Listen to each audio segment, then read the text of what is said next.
कांग्रेस ने कहा कि कांग्रेस सरकार में प्रधानमंत्री के बाद सरदार वल्लभ भाई पटेल ही थे। सरदार पटेल का कॉन्स्टिट्यूशन कांग्रेस के प्रति रहा है। कांग्रेस ने उन्हें सम्मान दिया है। बीजेपी कांग्रेस के लोगों को छीनना चाहती है क्योंकि बीजेपी का कोई इतिहास नहीं है। भाजपा कम से कम कांग्रेस के लोगों को ना छीने। अंबेडकर जी को संविधान सभा में किसने नॉमिनेट किया? अंबेडकर जी कांग्रेस और सबके थे। भारतीय जनता पार्टी को इतिहास को पढ़ने की जरूरत है और इतिहास को समझने की जरूरत है। नेहरू और पटेल एक सिक्के के दो पहलू थे।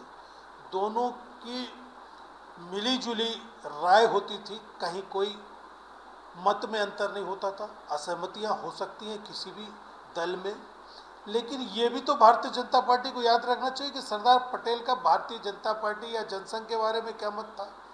उन्होंने स्पष्ट रूप से बताया था कि ये देश के लिए खतरनाक संगठन है। आप याद करिए, भारतीय जनता पार्टी को ज्ञान देने से पहले इतिहास का अध्ययन करना चाहिए। उन्होंने ये बताना चाहिए कि देश की आज़ादी में सरदार पटेल ने कितना योगदान दिया, वहीं पे जनसंघ का कितना योगदान था, या जिसके मात्र संस्था भारतीय जनता पार्टी आरएसएस है उसके बारे में पटेल के क्या विचार थे। इसको भी तो एक बार याद रखना चाहिए भारतीय जनता पार्टी को। निश्चित तौर पर पटेल ने कड़ाई से कहा था कि आरएसएस संगठन पर प्रतिबंध लगना चाहिए, और आप ये देखिए कि आज भारतीय जनता पार्टी उस पटेल को भी अपने साथ खड़ा पा रही है, जबकि जिसने कभी पटेल के विचारों को नहीं माना। ये भारतीय जनता पार्टी की वो साजिश है जो कांग्रेस के अंदर ही विरोध कराने के लिए फेंका हुआ जुमला है। कांग्रेस के फैसले पर बीजेपी विधायक रामेश्वर शर्मा ने कहा कि कांग्रेस ने वल्लभ भाई पटेल के साथ न्याय नहीं किया, अपमान किया है। उन्हें राष्ट्रीय अध्यक्ष पद छोड़ना पड़ा। सरदार पटेल की एक बात भी नहीं मानी। सरदार पटेल की बात मानी होती तो आज कश्मीर का दर्द नहीं होता। सरदार वल्लभ भाई पटेल के रास्ते में जब कांग्रेस पैदा हुई थी तब भी नहीं चली। नेहरू जी ने भी सरदार वल्लभ भाई पटेल की नीतियों का और सरदार वल्लभ भाई पटेल का खुला विरोध किया। इंदिरा जी ने खुला विरोध किया। सोनिया जी और राहुल गांधी जी तो आज दिनांक तक खुला विरोध करते ही आ रहे हैं। कांग्रेस कभी भी ना तो सरदार वल्लभ भाई पटेल को स्वीकार कर सकती, न कभी बाबा साहब अम्बेडकर को स्वीकार कर सकती, न नेताजी सुभाष चंद्र बोस को स्वीकार कर सकती, न लोकमान्य बाल गंगाधर तिलक को स्वीकार कर सकती, न लालपाल बाल को स्वीकार कर सकती।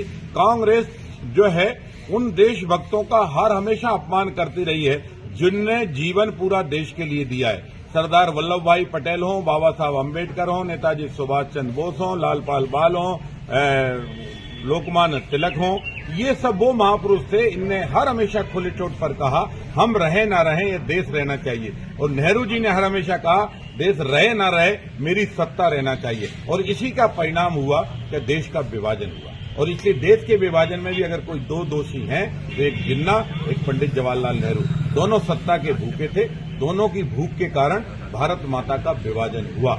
अहमदाबाद में चल रहे कांग्रेस के अधिवेशन का सियासी असर मध्य प्रदेश में दिखाई दे रहा है। बाबा साहेब अम्बेडकर के बाद अब सरदार वल्लभ भाई पटेल पर सियासी दावे। जिस समय अहमदाबाद में कांग्रेस के राष्ट्रीय अधिवेशन में सरदार वल्लभ भाई पटेल की 150वीं जयंती मनाए जाने के साथ कांग्रेस नया अभियान छेड़ने की तैयारी में है, ठीक उसी समय मध्य प्रदेश में कांग्रेस और बीजेपी में पटेल हमारे हैं के दावे के साथ सियासी दंगल छिड़ गया है। इसके पहले भी अम्बेडकर को लेकर कांग्रेस बीजेपी आमने सामने आ चुकी है।